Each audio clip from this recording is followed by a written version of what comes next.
Gainesville, The Villages, 1370 AM, 96.3 FM, The Source.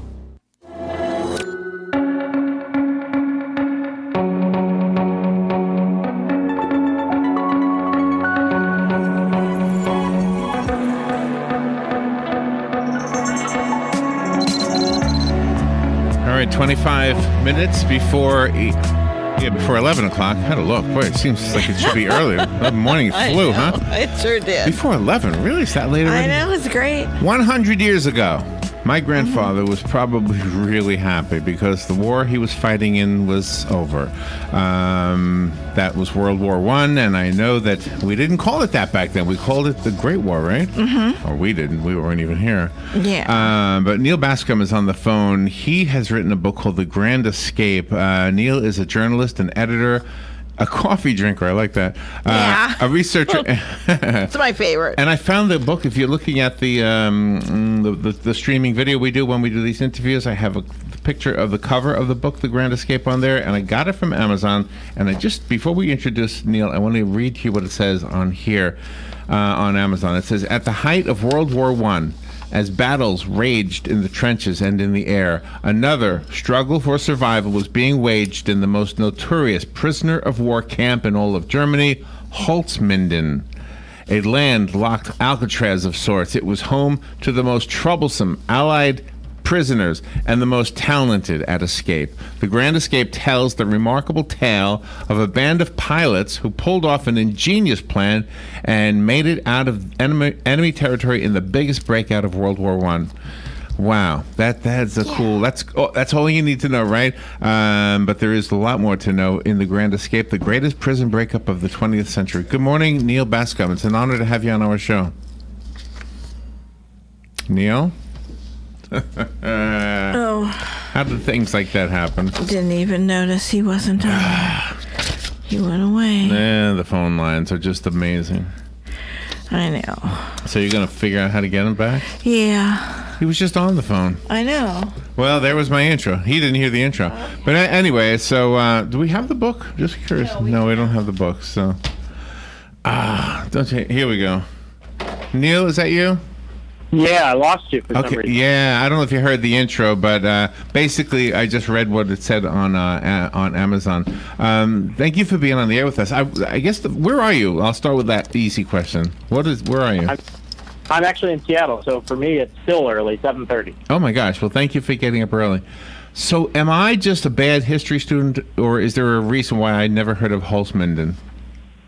Well, probably the primary reason is that World War II tends to get the focus of attention to historians and journalists, and so this actually great escape of World War I got sort of lost in the shadow, although you could argue, or I argue very easily, that without this escape at Holzminden, which really set the blueprint for the great escape that we know of, the Steve McQueen movie on the motorcycle sort of racing along the fence.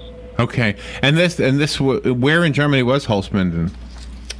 Holzminden, south of Hanover, then roughly the middle of the country. Okay. And it was about 150 miles from the border, so it was a long way they needed to get, even when they got outside the walls. So I don't know if you heard the intro, but I mentioned in the beginning that 100 years ago, my grandfather was glad that the war was over because he was serving in that war. What I didn't mention is that he was on the German side. He was. Yeah. Wow. Yeah, he was one of. And was he on the trenches? In the trenches? He was. I know very little about it, but I remember asking. Well, he has a scar. He had a scar. He's gone, but he had a scar on the back of his neck. And when I was a little kid, I said, "What happened?" And he said, "In the war, he got shrapnel, I guess." He was in a plane, so I don't know if he flew it or was in the back of it. It sounded like he was in the back of it, like the gunner or something. I don't know. Right, he would have been the observer in these planes. A lot of these planes were, had a pilot and an observer in them. The observer being the one who, reconnaissance the trench lines and sort of spotted bombing targets. And your research was absolutely phenomenal. I mean, gosh, you went to unpublished memoirs and family papers. How were you able to have access to that?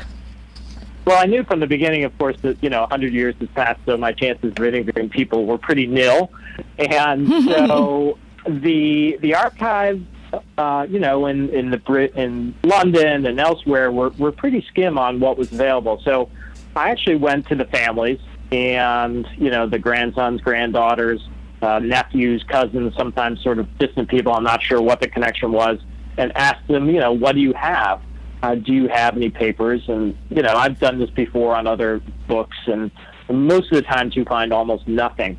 I think remarkably on this book, The Escape Artist, there was just an absolute treasure trove of information. Most of the families had kept letters that their grandfathers had written when at the camp, unpublished memoirs, as you mentioned, Robin, and all kinds of material that really gave me the opportunity to kind of tell this story almost like you're in the skin and looking at what these prisoners experienced and what they did. So are we seeing this story unfold through the eyes of the pilots that were held prisoner? Exactly. So the primary protagonists in this story are the pilots, these daredevils whose, I think the average lifespan of these pilots during 1916, when most were shot down, was 17 hours in the air. 17 hours in the air when you were either shot down or killed, or shot down and captured. And so these guys were absolute rascals. They could not be kept in these camps, and so ultimately what the Germans did was they decided to build the Alcatraz of Germany of the time, a place that they thought was inescapable. And they put all these pilots and some other officers in this place, and what they essentially did was create an escape university. So you had all these experts at escape who had got out of all these other camps that had been recaptured. And so you had them all feeding off of each other, telling, there's one guy who was an expert forger, another who could dig tunnels brilliantly, another who could, build fake walls, pick locks. And so it was kind of this, ragtag group of people together in this place, and it sort of set the stage for this great escape. But for something like this to succeed, though, you would have had to have a chain of leadership within the ranks of the pilots.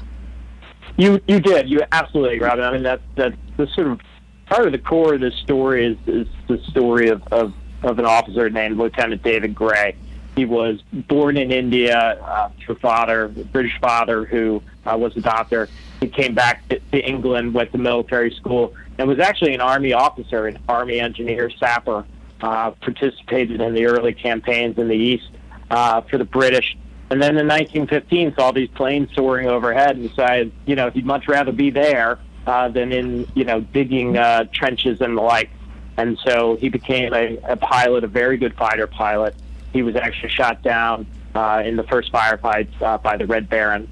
And he was the leader of this tunnel operation. He was the one who handpicked the people that he wanted involved, made sure that they were, on schedule and kept everything quiet. And the fact that he was an engineer and knew how to build tunnels was instrumental. So when we imagine tunnels out of prisoner of war camps in Germany, we picture Hogan's Heroes, or that kind of a thing. I mean, what were the reasons why they could get away with building tunnels? What were the Germans not doing that they should have been doing to pay attention to that? Well, the thing about Holzminden was, and his commandant was this absolute brute named Karl Niemeyer, Milwaukee Bill, they called him. And when you walked into camp, he pointed at your chest and said, "You'll never get out of here." And the fact was that Holzminden was Alcatraz-like in the fact that it was inescapable, but was very different in its structure. It was not set on an island. It was basically a prison inside a prison inside a prison. And so these escape artists kept doing everything they could to get out of there. Climbing the walls, trying to break through doors, masquerading as German officers, and nothing worked. And so they ultimately decided that digging underneath the ground was the only way out. And it was the only way to escape this prying eyes and these three sets of walls that made escaping any other way possible. And the fact was they needed to find a place to start that tunnel that the Germans could never find. And so they brilliantly built this door, this kind of invisible door in a basement stairwell that was underneath one of the stairs, and they could go in and out of there and dig into the wall and then out from underneath there. Wow! How did they dispense of the dirt? Well, because it was started underneath this stairwell, and this is a big building, so big former cavalry barracks that they had renovated into a prison. There was a lot of space actually underneath this stairwell where they filled sacks of pillowcases full of dirt and then stacked them under there. And when the tunnels reached about 70 yards long, they ran out of space there, and so they then began to deposit the dirt up in the attic eaves behind the walls. Oh wow! And so they were very clever. They were working on this. They were digging roughly a foot a day, and there were about 13 men involved in the effort. So the information you're telling us, you got it from the letters that the men themselves wrote to somebody? Yes, for instance, Cecil Blaine, who was the youngest pilot in his squadron, he and was one of the 10 men who actually made it to freedom. He came back, and he was only 21 at this point in time. Came back in 1918 and started to pen a memoir, handwritten, that I discovered, and he actually died while writing it. He was killed in a test pilot accident. Oh, wow. But, he wrote everything from, character profiles of the people that were involved to his initial capture to that moment when they were digging the tunnels and rats were climbing over his back. Really visceral details of what it was like to do this. And it was horrible. This is not, you imagine a tunnel, right? You imagine a tunnel that maybe you can sort of maybe stand in or maybe, crawl on your hands and knees. But this tunnel was 12 inches by 18 inches. Almost barely big enough to squirm your body. Oh, my gosh. Okay, now I'm getting a better picture. Yeah, how scary is that? It could have collapsed at any moment, or no?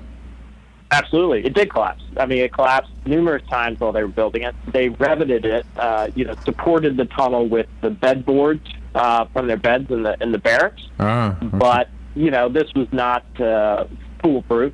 And so there were times when they were squirming through the tunnel where they'd dislodge a stone that was holding up, dirt, and they'd be buried underneath, and their mates would have to pull them by their ankles free. Oh, my gosh. Again, imagine this, like 100-yard long tunnel, barely big enough that you could raise yourself up on your elbows. You have a single candle lighting your way. So it was one of the gentlemen, Casper Kennard, was an absolute claustrophobe, and he hated confined spaces, and yet he was digging it. Oh, my and he God. recalls in letters that he wrote, the horror of that first moment of sort of going headfirst into this tunnel every day to dig it. It was awful. So once they reach a point where they can go up and get out, how do they get out? You're still in enemy territory. Yes, this is the thing that David Gray, who had escaped 3 other camps before Holtzman, and made clear to his crew, was that it's one thing to get out of the camp. That's hard. It's going to take months. It took 9 months. In July of 1918, they finally, chiseled their way with spoons and knives up outside the walls.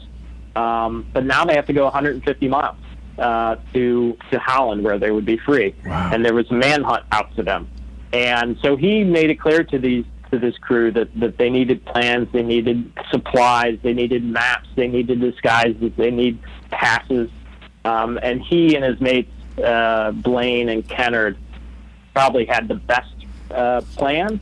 They were acting as Gray would be an orderly, Blaine would be his assistant, and they were masquerading as transporting Kennard, who was acting as an insane asylum patient who had escaped from an asylum near the Dutch-German border. And so when they would go into villages and people would ask them who they were, Kennard would go mad and start rolling on the ground, and Gray, who spoke German perfectly, would explain who they were, and they'd give him a pill, and they'd just be like, "Get out of our town." That was you just answered. Yeah, you just answered a question I was going to ask about the language. So one of them could speak perfectly. Yes, Gray was his nickname was Munshi, which is Indian term for a sort of master teacher of languages. He spoke 6 languages fluently. He was an absolute genius, and German was one of those. Wow, that is so impressive. When they were able to escape and get back in Allied territory, did the Allied governments come in and bomb the prison there or try to free the other prisoners? They did not. So ultimately, 29 officers got out of the camp through the tunnel in July of 1918. 10 made it to freedom. They took them about 15 days. Except for one officer who actually took a train disguised as a German businessman. Took him all of like 36 hours. They made it back to England. They were absolute heroes, and this was kind of, it was a propaganda win, British Allied daring duo against the Germans. But there was really nothing they could do about the camp. You couldn't really bomb it because there was too many prisoners there. And the war at that point was in its sort of last stages, and so it just simply wasn't worth the risk. Wow, what were the conditions in the prison camp, and was there any mention at all of like humanitarian? So like some of the prison guards, maybe they were, again, I'm going back to Hogan's Heroes, but I mean maybe they were friendly. They were friendly. Did they have friendly guards, and did that help at all? It did, absolutely, because, Niemeyer, Milwaukee Bill, was such a boorish tyrant that not only did the prisoners hate him, but the guards hated him, and even, as the prisoners joked, even Niemeyer's dog couldn't stand him. And so they were, the guards were pliable to bribes. This was in the late stages of the war, as I just mentioned, and things in Germany were not great. The guards were living off of rations, as it were, and so, it was a very different time. We imagine prisoner of war camps as World War II Nazi war camps. But in World War I, it was really this sort of watershed moment, and sort of this tug and pull of civility and humanitarian rights versus the sort of tyrannical, abusive power that the Germans had. And so the British prisoners were allowed to get parcels from home. So they were, sent cakes and various other things that they could bribe the guards with. Oh, wow. Since you have written this book for young adults, it still is a great book for adults to read. Very comprehensive. Oh, thank you. I mean, so this book is, the adult version, as I mentioned earlier, is called Escape Artist, and then I rewrite it and sort of change it and cut it down by about 2/3 for the young adult edition, which is called Grand Escape. And my sort of thrust or reason to do that is because when I was a kid, I loved to read history, but, all the books were way too long and the language was way too difficult for me. And so I'm hoping to get kids excited about history and give them an accessible avenue to history, and give them a really good story that they discover that, history is not about timelines or memorizing dates, but it's really about people and their actions and the heroism, and to make it exciting. Do you know, I'm guessing, and maybe you know the answer to this, that the family members of some of these guys that you write about probably never had their relative ever remembered in this way. No, absolutely. I can't tell you, how many lovely letters I've received. All the families who participated, I sent books to them, and they were scattered all around the globe. And they just, their grandfathers and distant, great uncles were heroes, and they never really heard about the story. And they knew, you know how family lore goes. You know a little bit here and a little bit there, but you don't really know the story. And this, in Grand Escape, they get to read, the whole tale of this remarkable event. Is this what ties the actions of what you're writing about to the contemporary actions today because of the heroes? Yeah, I mean, the kind of stories that I like to write, I don't necessarily do it on purpose, but it's just the kind of stories that I'm drawn to are really inspiring stories, sort of against insurmountable odds. And this is that to the absolute limit. I mean, the possibility, the chances these guys getting out of there were very slim. And I think we need heroes. We needed them then, and we need them now.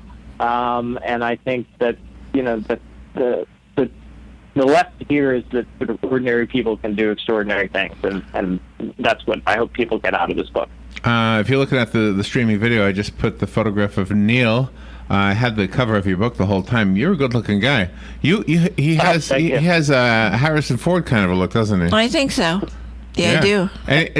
I'll call my wife. Has Hollywood come knocking on your door? This seems like a no-brainer to make a movie from. Yeah, so, the book was optioned actually when I just started it by Lenny Abramson, who's an Irish director who was nominated for an Oscar for The Room, which is that story about, a woman, trapped in a single room trying to get out. So I think he's going to do that on a grander scale. Neal, thank you for taking time to be with us. I think you said you're on the West Coast, right? I am. I'm in Seattle. So let's see. I found the book on Amazon. Do you have a different website you want to recommend? Sure. Readers can go to nealbascomb.com, nealbascomb.com, and find Q&As and photos and an excerpt and all the rest.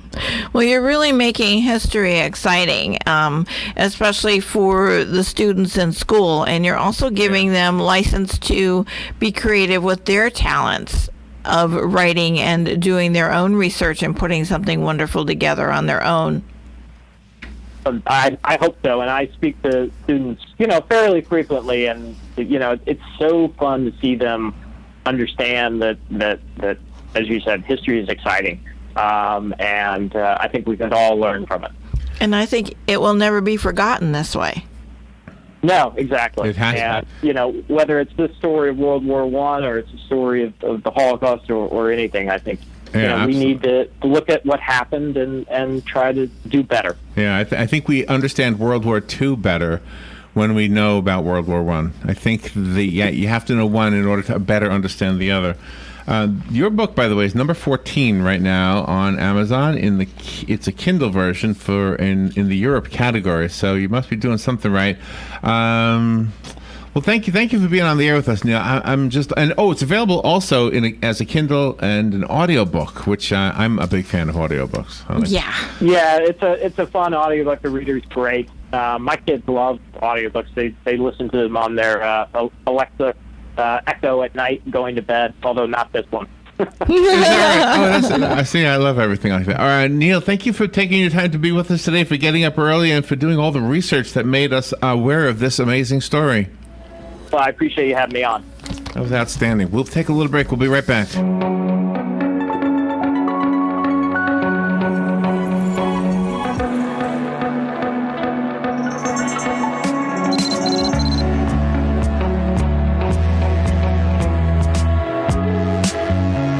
Whether you're just starting out in your career or ready to make a change, being a commercial pilot is within your reach. The FAA has predicted that in the next few years, the number of planes in the sky will double, and that means a lot more jobs in aviation. Ocala Aviation has teamed up with an accredited university